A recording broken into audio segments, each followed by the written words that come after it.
Tea time, yeah, making a difference, one cup at a time. Tea time, yeah. So be sure to grab your tea, grab a seat, and tune in to Miss Liz. Tea time, making a difference, one cup at a time. Tea time, yeah. Tea time, time.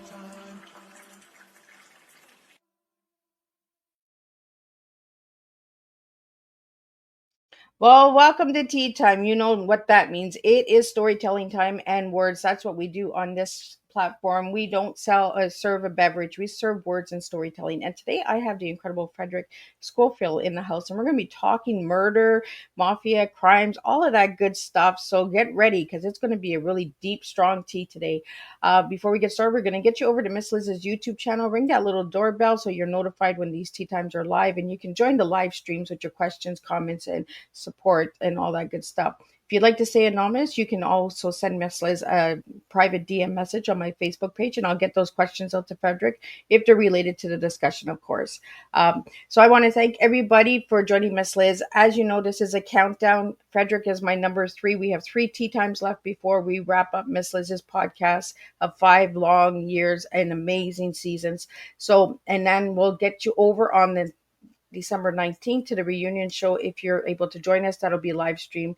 That is a free event, and donations are always welcome to help Miss Liz with her future projects and all that good stuff. So, but before all of that good stuff, we're going to serve some strong tea today.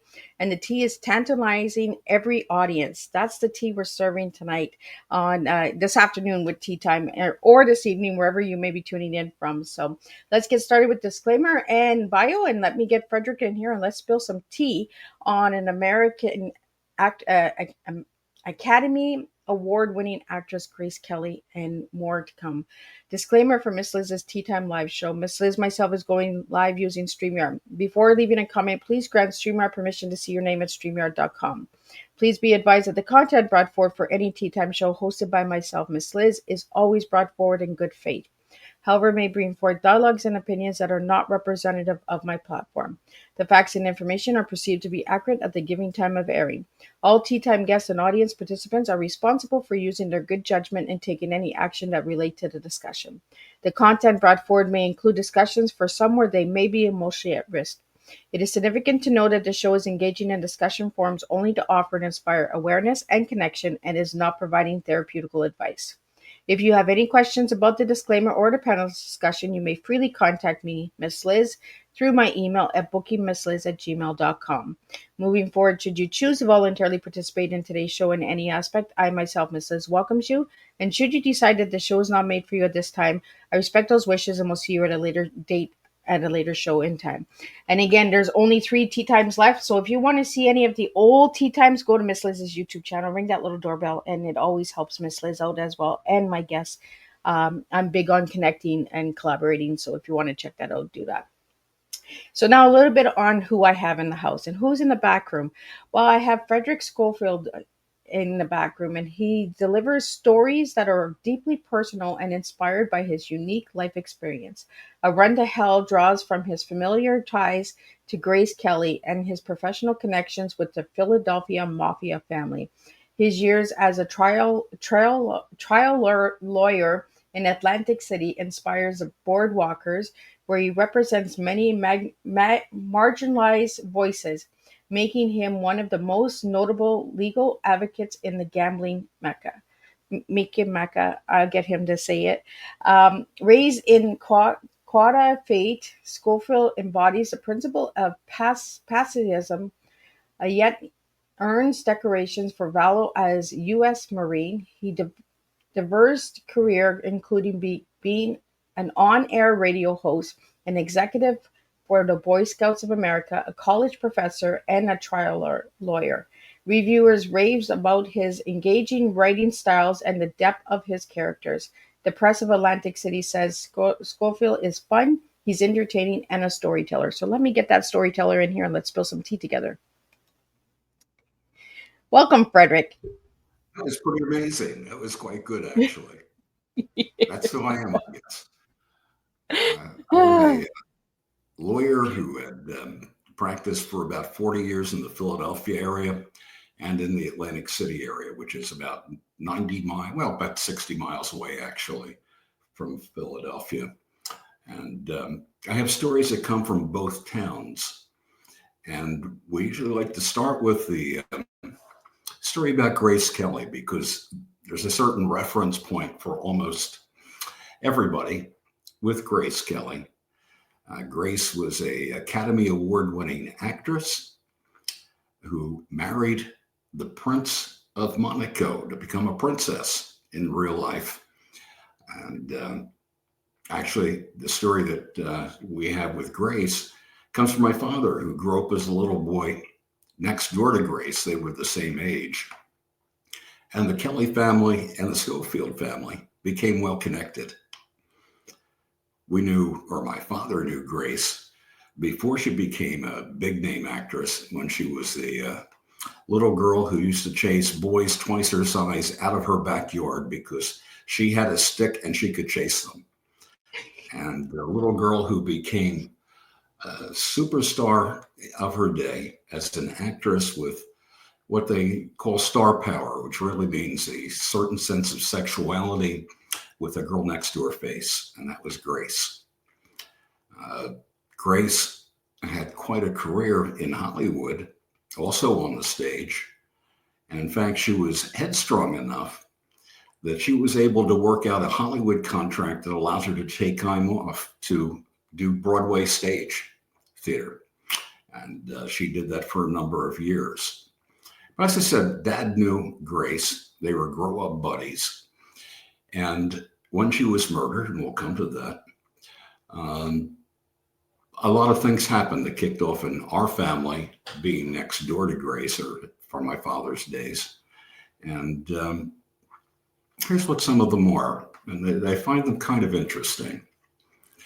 Grace was a girl who won her Academy Award. She could have done anything she wanted in life.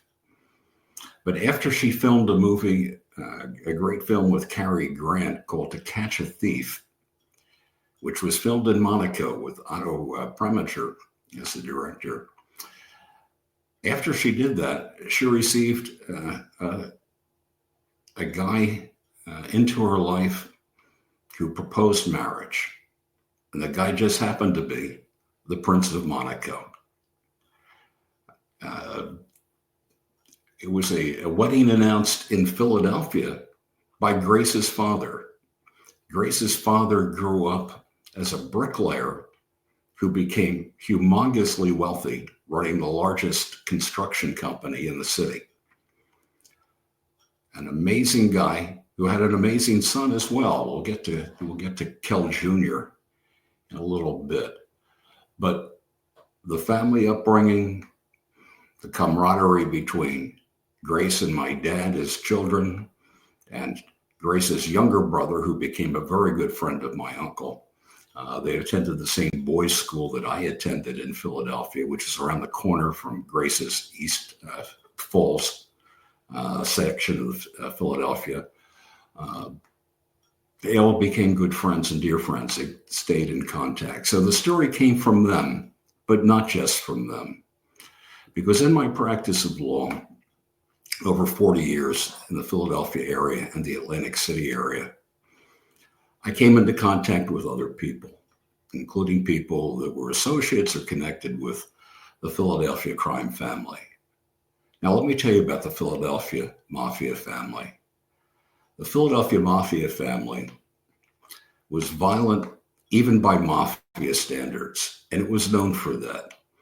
It was known for replacing every head of the family by killing the existing head of the family. And they had an unpleasant way of dealing with almost everybody, but they were known as the boys downtown. If you were one of them and they referred to somebody else as one of their boys from downtown, you knew you were dealing with somebody from the family.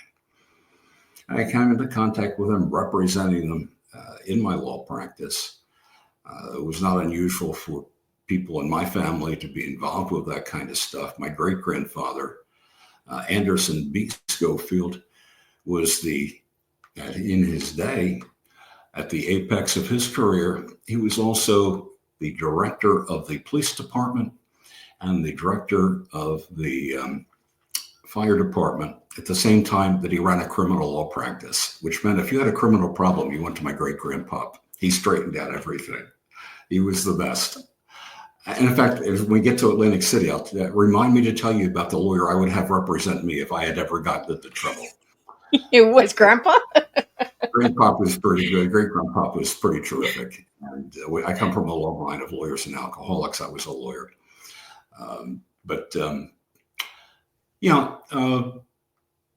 There came a point in time where Grace ran into some problems as the Princess of Monaco, which we touch on when we get to a story called A Run to Hell. I like the title. I really like the title, Frederick, because when you sent me the book, I was just like, A Run from Hell. I will sign it and send it. It is a good story. I'll send you 2 books because I want you to see the Boardwalkers also. But A Run to Hell tells in the first part of its story the tale of Grace Kelly and how she was murdered. Grace Kelly, if you might remember, going back to 1985, as she was at that point in time in her life, the Princess of Monaco, had an accident that snuffed her life. How that accident happened is what is told in A Run to Hell. How do we know about it? Well, we know about it because my father remained close with his neighbors, his former neighbors.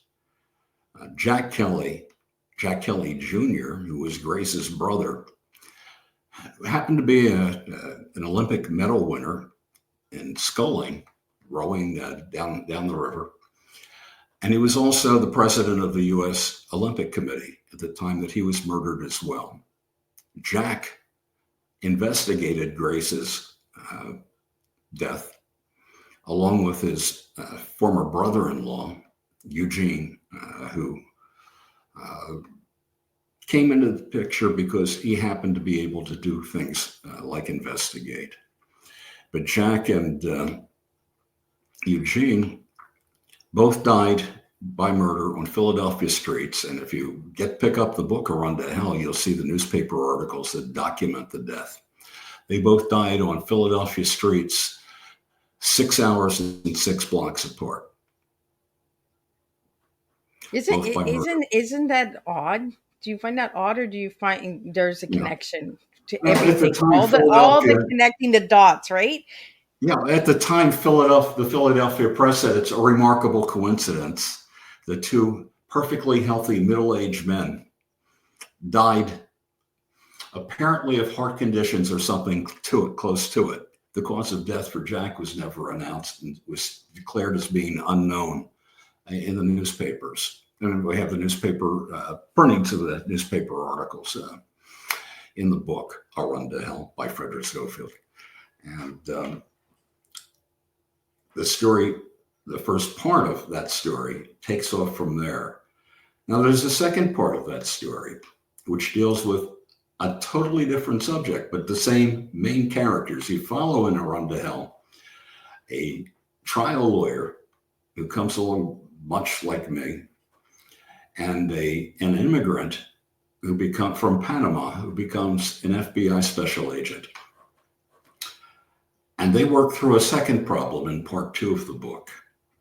And that second part of the problem is Manuel Noriega, who was both the president of Panama, a general of Panama, and a malicious dictator who solved political issues by arrest, rape, murder, and things that come nastier than that.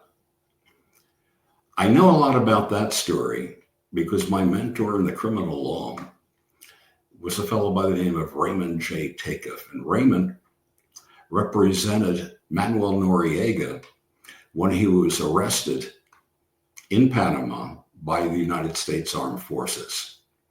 We sent the largest posse the world has ever seen to the little country of Panama to arrest one guy. Wow. That was in the late 80s. And when that happened, certain things kicked off with Ray. And Ray He's almost the character. There are two characters that we follow in A Run to Hell. As I mentioned, a criminal lawyer and a young lady who immigrated from Panama. We follow them because they have a backdrop that ties into both stories. The backdrop is kind of it's special. It's a special thing. And most of my books, or the books that we're going to talk about today, what they have in common is that historically they are accurate. Everything that happens in A Run to Hell happened in real life. And everything that we talk about in both books are things that I've experienced in the criminal law. Maybe we move off of that story for a little bit, but I think it's a story well worth reading. It was good writing. It was a lot of fun writing it. Well, Frederick, being Let's take a connected quick peek and we can come back to all of this. Let's take a quick peek. Oh, I'm sorry? did we get this? Being connected to this and having neighbors and having the family share these stories with you, like growing up and knowing Grace Kelly. Grace Kelly was one of my favorite princesses of all times. I really looked up to her because she was that actress that became a princess, right? It's like that Cinderella story. But she didn't have that Hollywood ending, So how long did it take? No, she didn't. How long did it take, Frederick, for them to know that it wasn't an accident and that it was actual murder? The family knew immediately.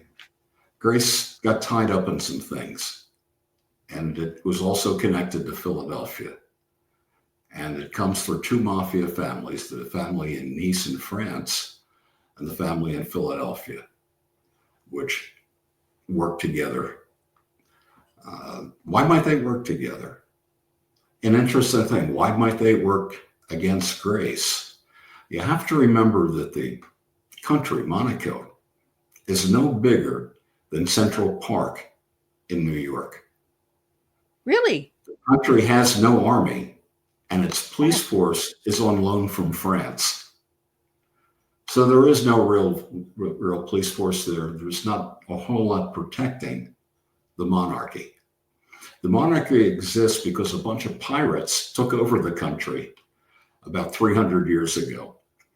And France granted the pirates this principality, not a monarchy who would have a king or a queen, but they have a prince and a princess. And so long as the people on the throne have a male to hand the country to, they remain in power. And it's remains that way today.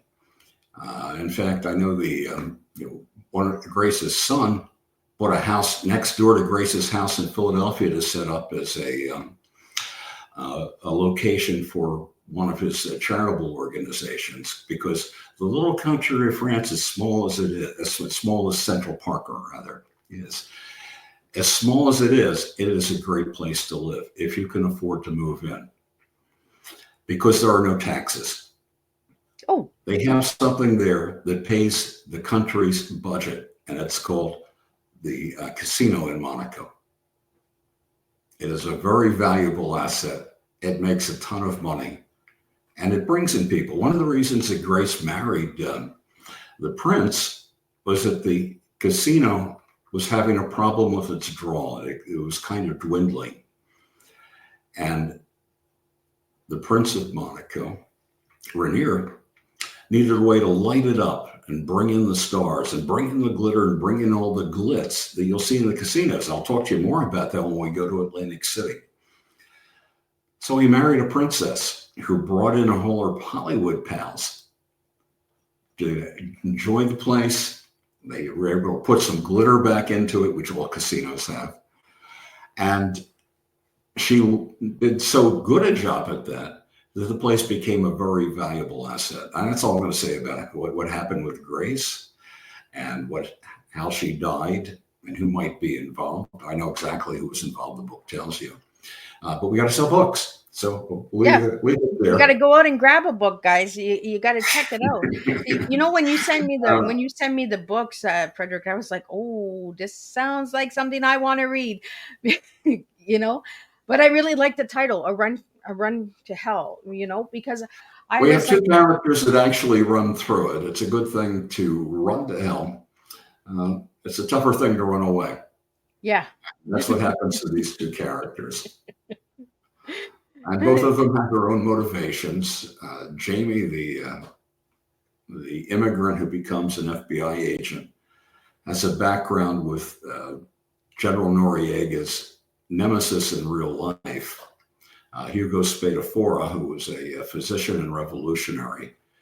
But Hugo became the nemesis of Noriega.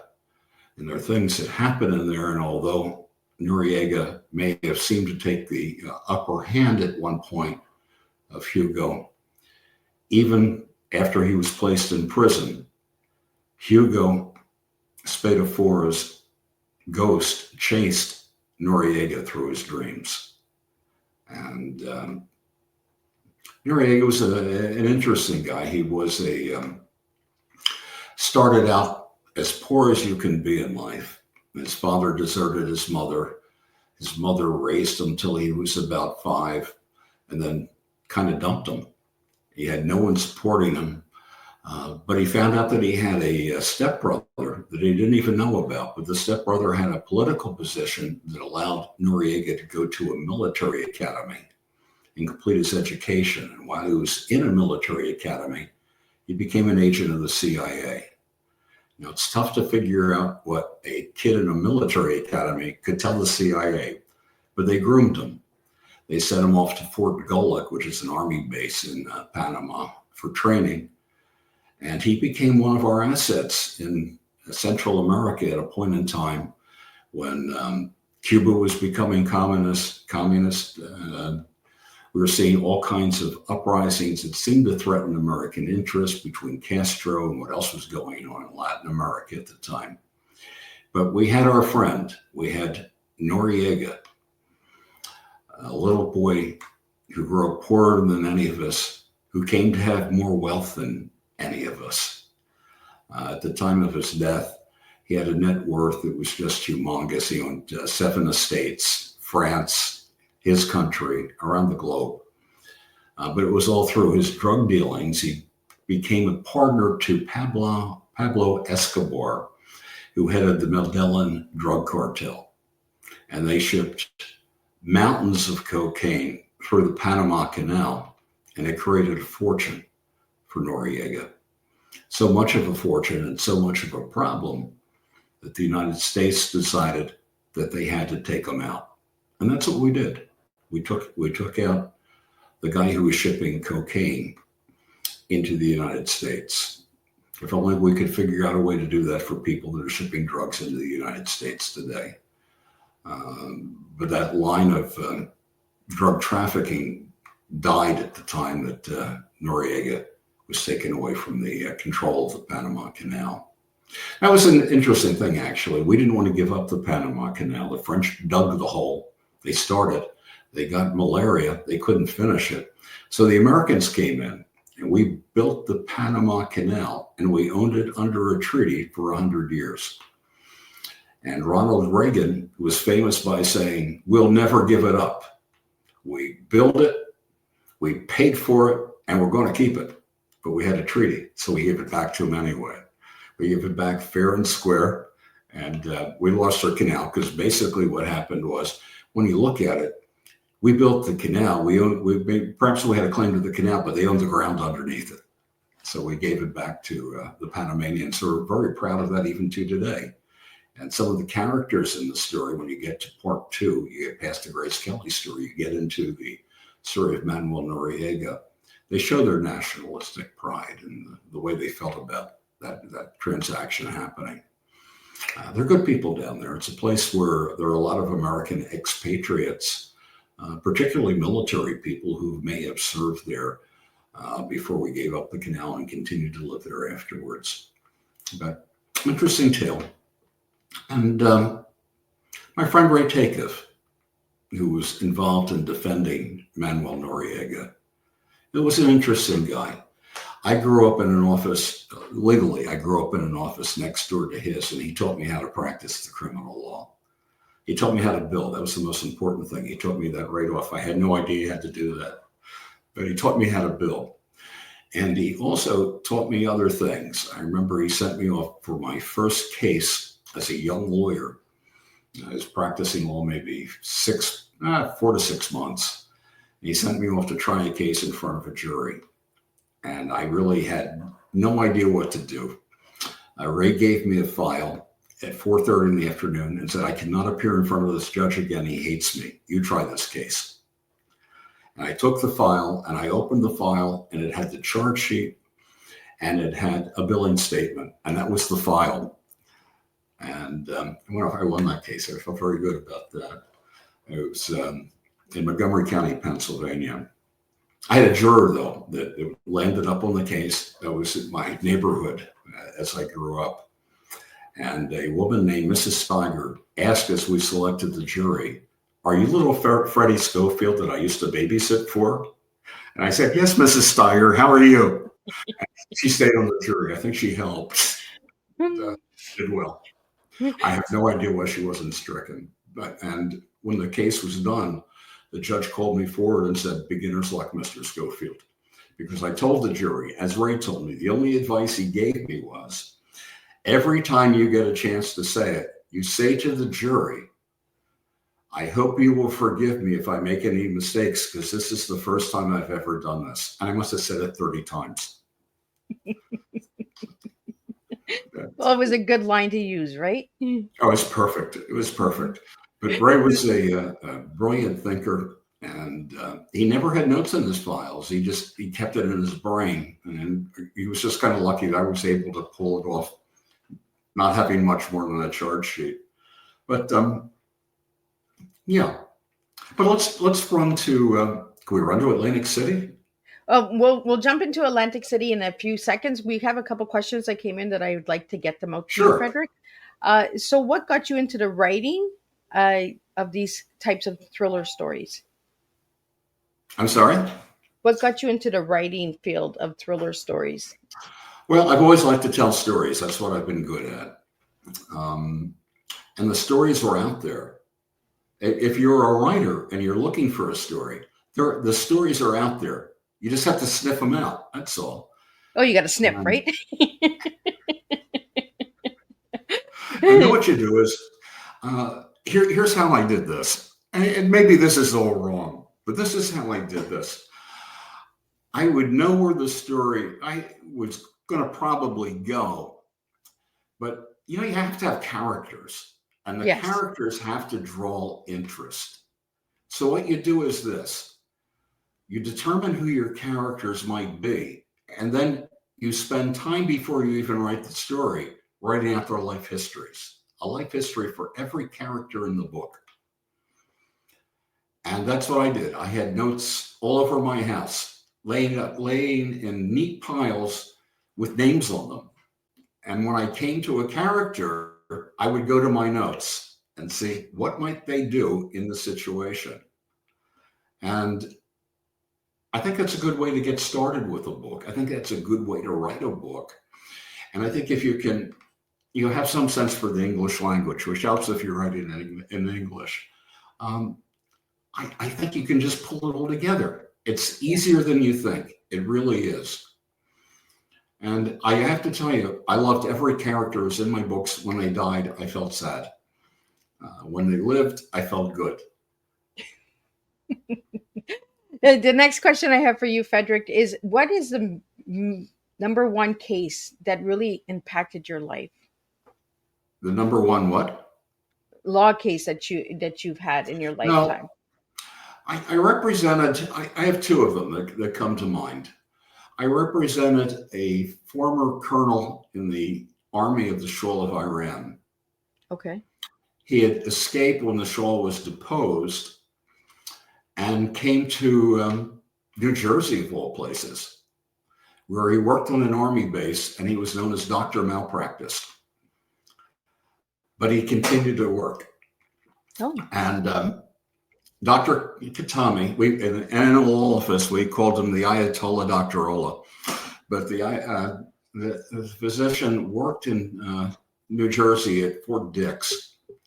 I believe he's alive, so I can tell the story.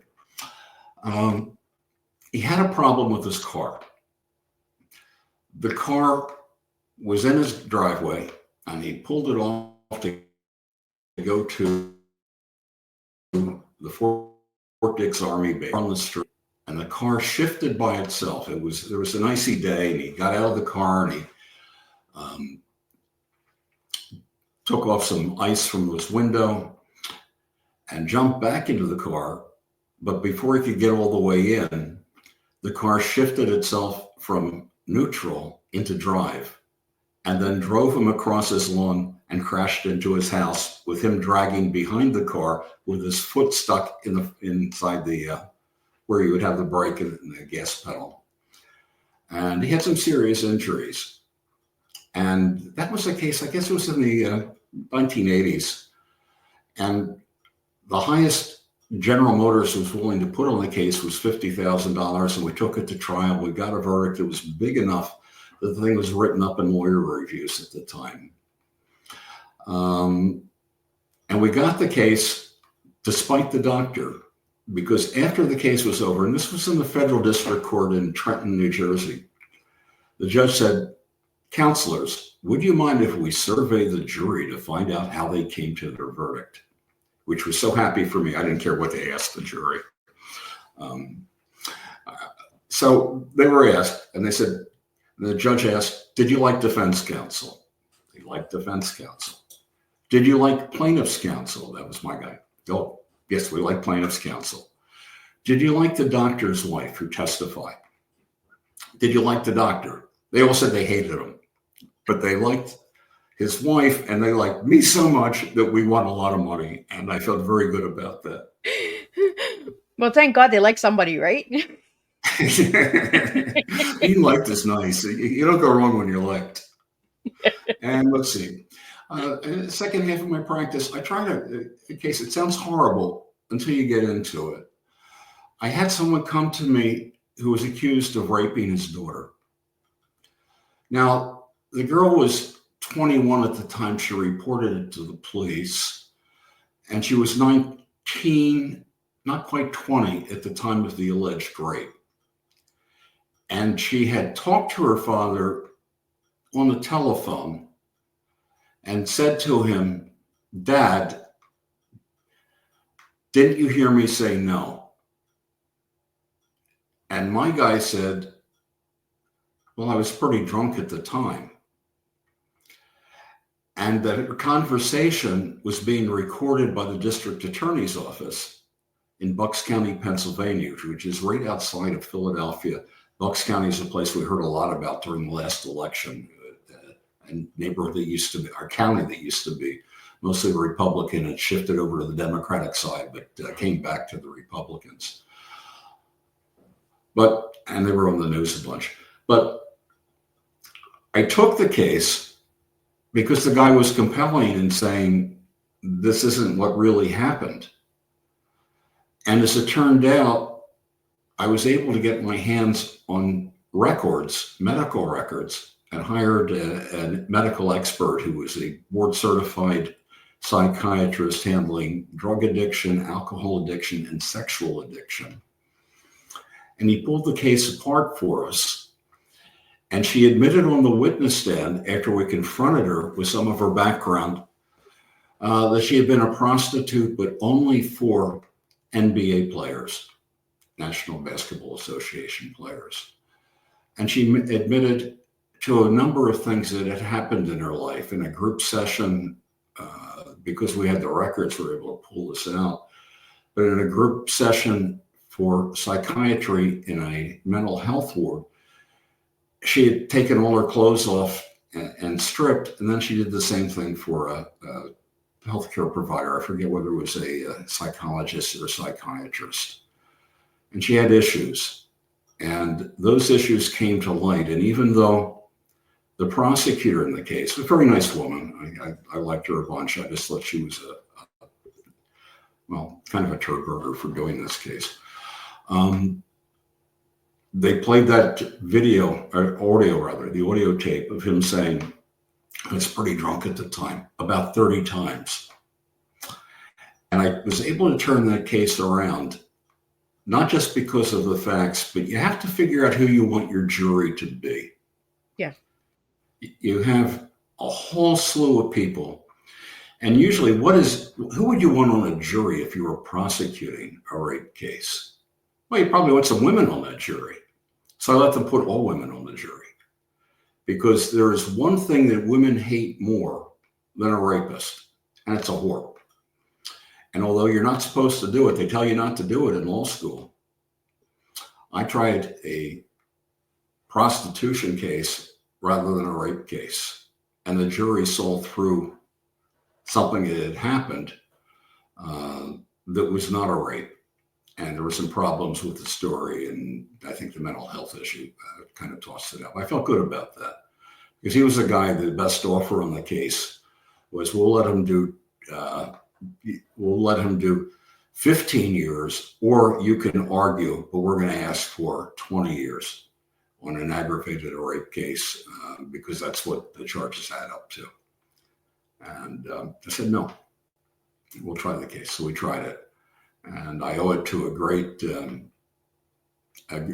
psychiatrist. I owe it to a great jury. And 12 women figured it out and decided this wasn't a rape case. But I did other stuff. And maybe that takes us to Atlantic City. There you go. Yeah. That's a great Well, story. sometimes that's how the flow, right? That's how the flow of tea works. One question leads into the next, next sequence Okay. of the next book. So let's get into Atlantic City. Sorry? Let's get into Atlantic City. Oh, okay. Good. Now, for 15 years, almost 16, I lived in a place called Atlantic City, New Jersey. Atlantic City is known for a number of things. They're all good. What was good about it was it became the gambling mecca for all of the Northeast. People came to Atlantic City. A lot of them came by bus. In fact, while I was there, it became the bus capital of the world. It was a place that had 16 casinos, first one opening in 1976, which would have been Resorts International. I think Merv Griffin had a piece of that. Oh, and by the way, going back to A Run to Hell, there's a great character in that story. I love her. And she's a real life character. She was transgendered back in the days, 20 years before it became something to protect these people. That was Rachel, right? What's that? Was that Rachel? Well, it's a little girl you'll find in the story. Not a little girl. She was born as Richard, and she became a star, appearing very often on the Mike Douglas Show, which was a syndicated afternoon talk show nationwide. And Rachel Harlow was her name when she transgendered. She was known in Philadelphia by the press as Philadelphia's famous transsexual. That was her title. You would say Rachel Harlow, then you'd say the rest. Yeah. But she was out there and she was open about it. And in fact, she's in there because she became we'll just say the girlfriend of Grace Kelly's brother, Jack. And she had an important part of she played an important part in his life. And it's kind of interesting. David Bowie referred to her after she met him at the Cannes Film Festival, referred to Rachel as a great influence in his life when he went through his androgynous stage. And you'll meet her in the book. She's a good character. Anyway, we're in Atlantic City now. Let's go to Atlantic City because it was a good place to go to. It was a place where a young lawyer, maybe I wasn't even all that young then. I was pretty young.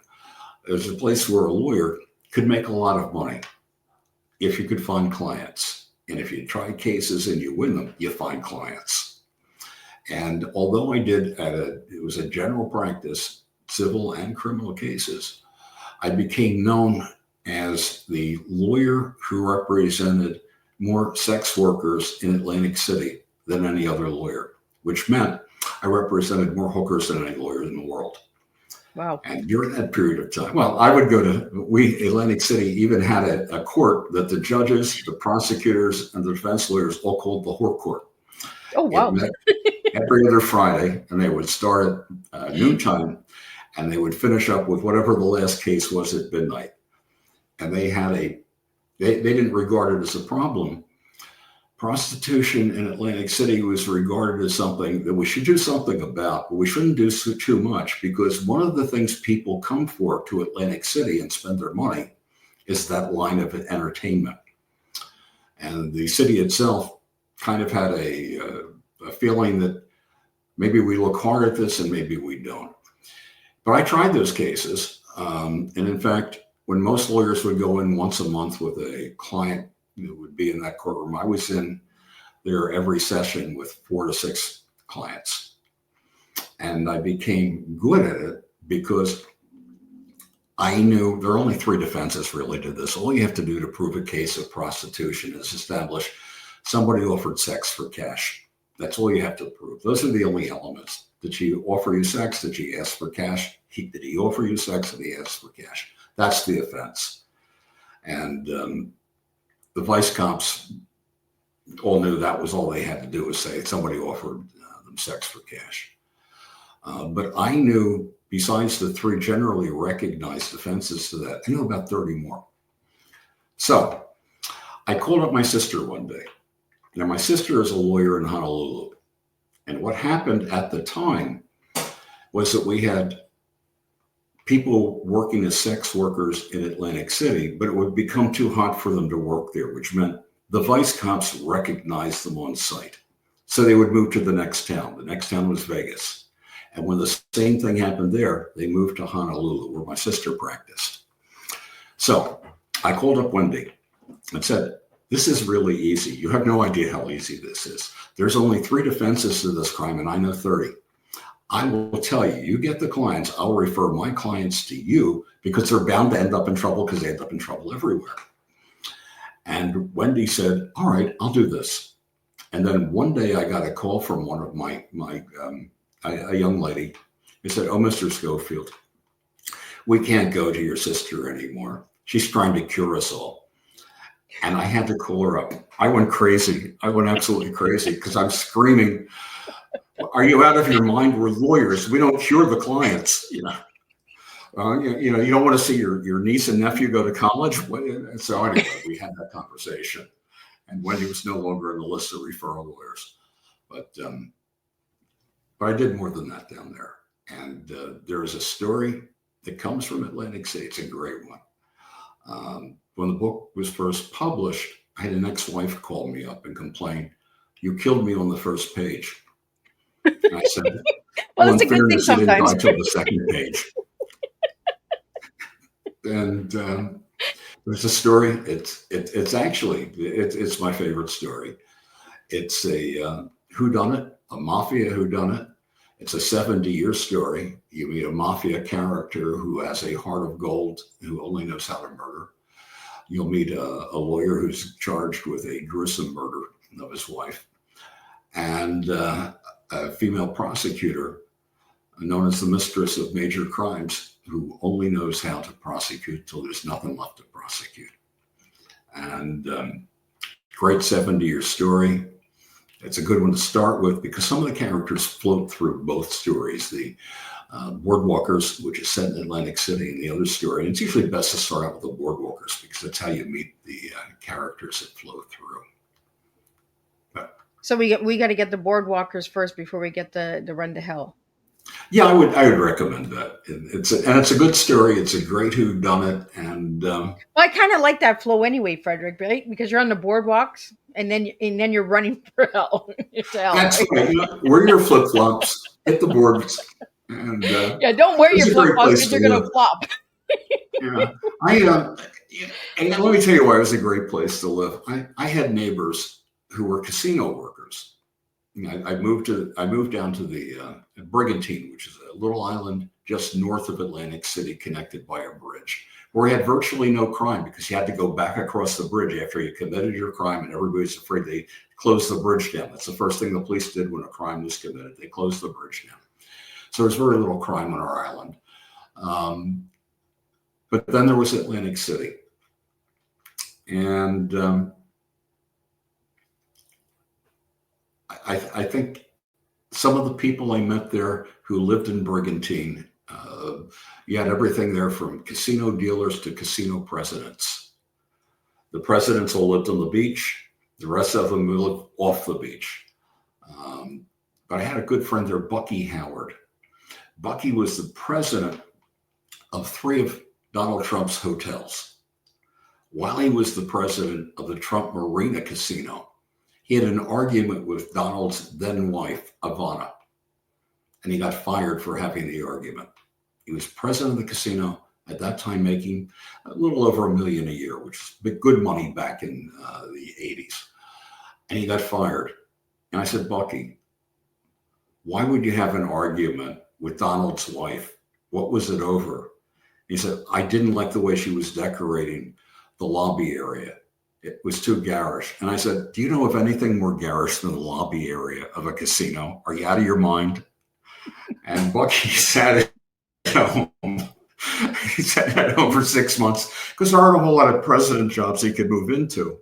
And he said, one day I'm making sandwiches for my kids so they can go to school.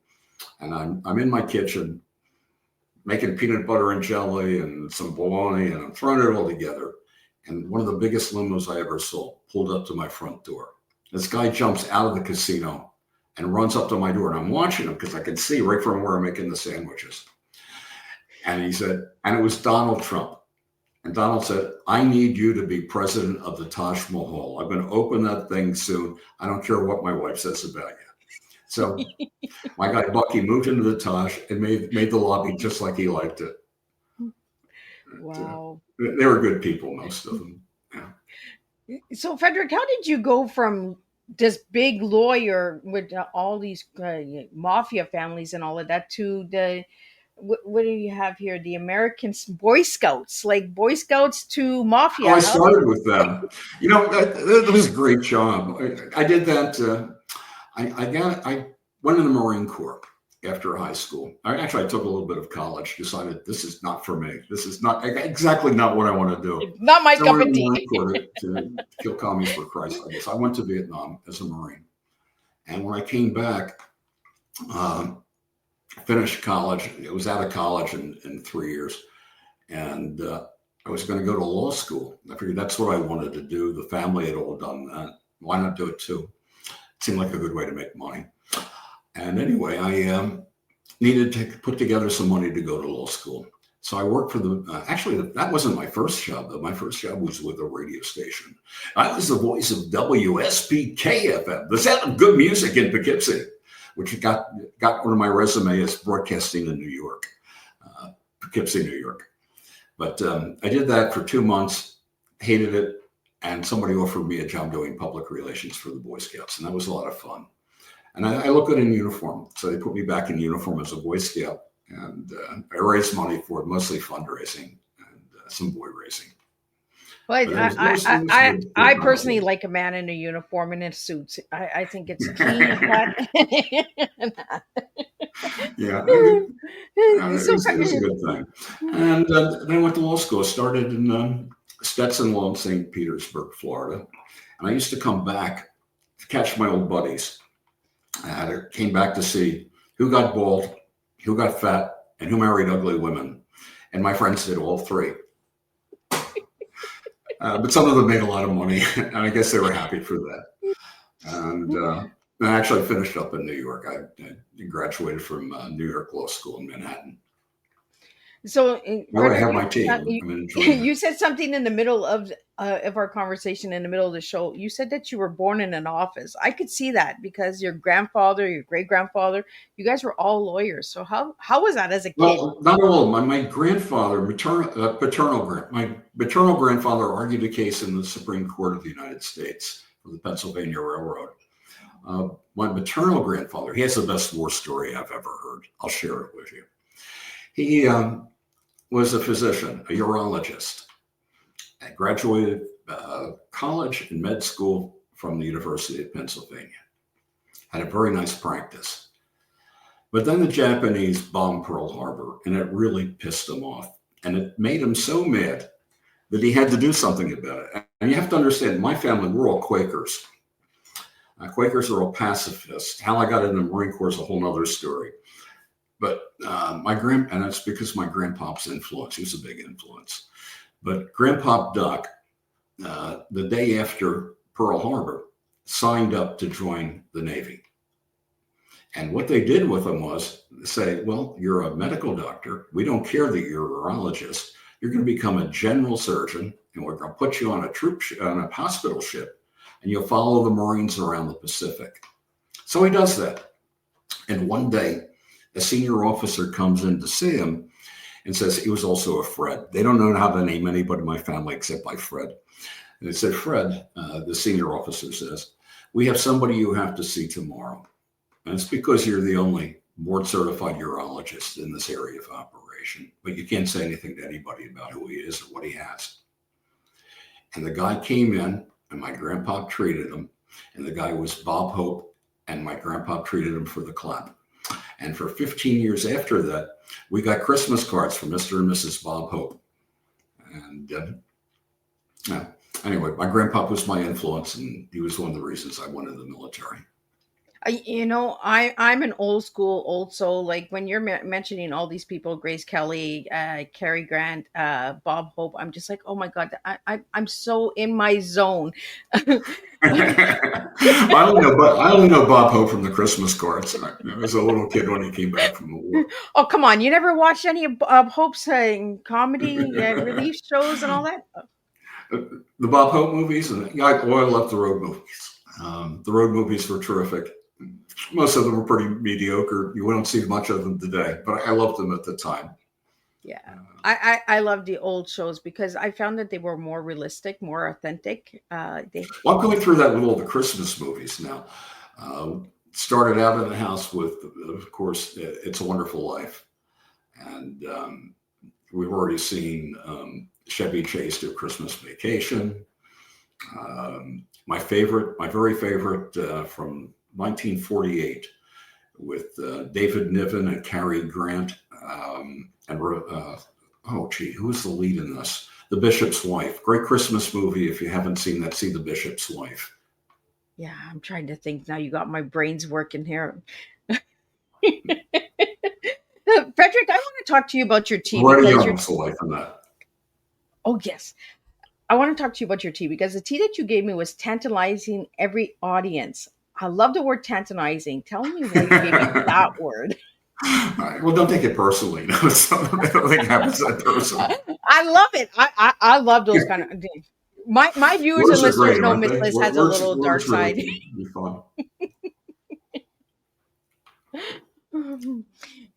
So why that word, Frederick, tantalizing? What's that? Why that word tantalizing? Tantalizing. Well, I know. Let's see. I think I needed something to go with a tea. That was the first thing that came to mind. I like it because nobody else has ever given me that word in the 5 years. So I love it. And I like a little dark twist. Everybody knows Miss Liz has a little dark sense of humor. So I loved it. What are some of the words that people have come up with that you've enjoyed? Trouble. Because it tells me a little bit about them, right? Because they might have some little trouble in them. Well, there's a lot of words that have really surprised me, like transformation, because transformation is different for a lot of people, right? There's stories and that as well. But I mean, yours, tantalizing, I've never gotten that word. So I was just like, I love it. I love when I get new words because I'm just like, oh, let me look that word up. Oh, yes, I like it. You'll find words like that in the boardwalkers. They just come out. But it actually goes with what you do, Frederick, like all the work that you do and all of that as well, right? Like, come on, you're a mafia lord. Like, It's been fun. Life is fun. So, Frederick, working with all of these families and crimes and all that, were you ever scared for your life? I've been scared a few times. I had a client uh, that was a member of the Philadelphia crime family. I took him to a bail hearing and was able to get him released without bail, even though he had already served time for murder of the first degree. And we had a fee dispute. And I remember he came into my office and he said, "You got me off, but you didn't spend that much time with us." And I said, "But that's true. But that's what you agreed to. That was the deal. I get you off and you give me this. That's And you part of go what away. happened. Now, if I didn't get you this, you could have a complaint." And this guy, he looked at me and he brought a heavyweight into my office. And at that point in time, it used to be lawyers had books. We don't have books anymore. Lawyers don't work out of books. We work online. And it's so much easier to look things up in books. You got to have all the books. You got to look through them all. You get them online. Not only can you find authority online for what you're trying to do, but you click a little button and it'll look up all the cases since then that may have changed that law. Used to be you had to go through other books to get to other cases. And at the time, I had all kinds of books behind me because I didn't have pictures. I couldn't think of what to put up when I opened my first law office. So I put books behind me. And they had the booksellers had good deals on them. So you're going to probably make a few bucks. You'll pay us back. But I had a book that I never used. It was something on finance, one of the statutes books. I had cut that out, and I had a big hole in the middle of the book, and I kept cashing it for just these kinds of occasions. And we resolved for a case by me opening the book and giving him some money. And he just laughed and said, "That must be a great book." But there were some people there. And in fact, you meet some of the people in the boardwalkers. I had a client. You'll find a story in the boardwalkers. Antonio DeBona, is a great character in that story. You follow him for 70 years. And there's a great story in there about him and a piece of scalp found by his wife in the back of in the butt of a revolver. And that's a true story. It came to me from a client who came to me. I actually ended up representing his wife in a divorce against him. I told both of them,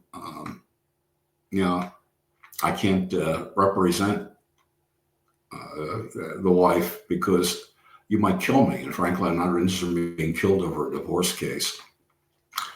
And I said, "I'll do this though. I'll work out a settlement that you're both happy with. And if either one of you is unhappy, you don't kill me. I'm just walking away from the case. And you both understand this, and you'll give me an upfront fee to get working on this." And that's what happened. They were both happy with their divorce. And the husband ran off with his kid's babysitter. And the wife came back to me. She had a case in Atlantic City. Her husband owned a piece of a restaurant, which was very popular, called Mama Mott's, which was run by a really nice gay guy. I liked him very much. But he got himself in trouble, and he ran off without paying the wife back, who had given him a bunch of money to open this restaurant. And I remember taking the case and thinking, who the heck knows what's involved in this? And we got a judgment against the guy for $2.5 million for not paying her back. But then he went in the witness protection program. And we knew where he was, but we were told not to follow up. And I gave that information to the wife, and she said, "I agree with you, because they're going to come after me. They're not coming after you." He was just kind of connected with people that were not nice. Yeah. But, well, Frederick, that was Atlantic City. I really want to. Oh, we did get out of it though. She got the baby grand piano that was in the restaurant, and I got the liquor license. Oh. The liquor license I gave to a broker, said, "Sell." I said, "Freddie, we can't sell these things. There's so many liquor licenses in Atlantic City, they're not worth anything." So I ended up with a liquor license. I served myself drinks with it. Well, Frederick, thank you so much for bringing these books to my attention and to my listeners and audience out there. You talk about divorce, that's a run to hell right there. I know because I've been divorced. Uh, but I mean, go out and check these books out. A Run to Hell, the Boardwalkers. Check out the Boardwalkers first, as Frederick has mentioned, and then go to the Run to Hell. But Frederick, if anybody would like to reach out to you to have them on their podcast or to reach out for the books or any of that other stuff, where can they find you? Frederick-Schofield.com. And it's I sent you a video. If it gets up, the website will be there, but it's Frederick-Schofield.com. And anything, there's contact information there for the publisher. And if you contact them, they shoot me everything. I love talking to people that are connected to Awesome. the books. Well, I'm so glad that you reached out to me because you know what? I like a little thriller, and you're perfect for my countdown of closing up the podcast because people can go back and check out these interviews at Well, any it's been a time. lot of fun. I've enjoyed my tea with you, and it's been a lot Well, of thank fun. you so much for that. And thank you for bringing your books to my attention and to my listeners out there. We will be back at 7 p.m. tonight with the second tea time before we wrap up the podcast.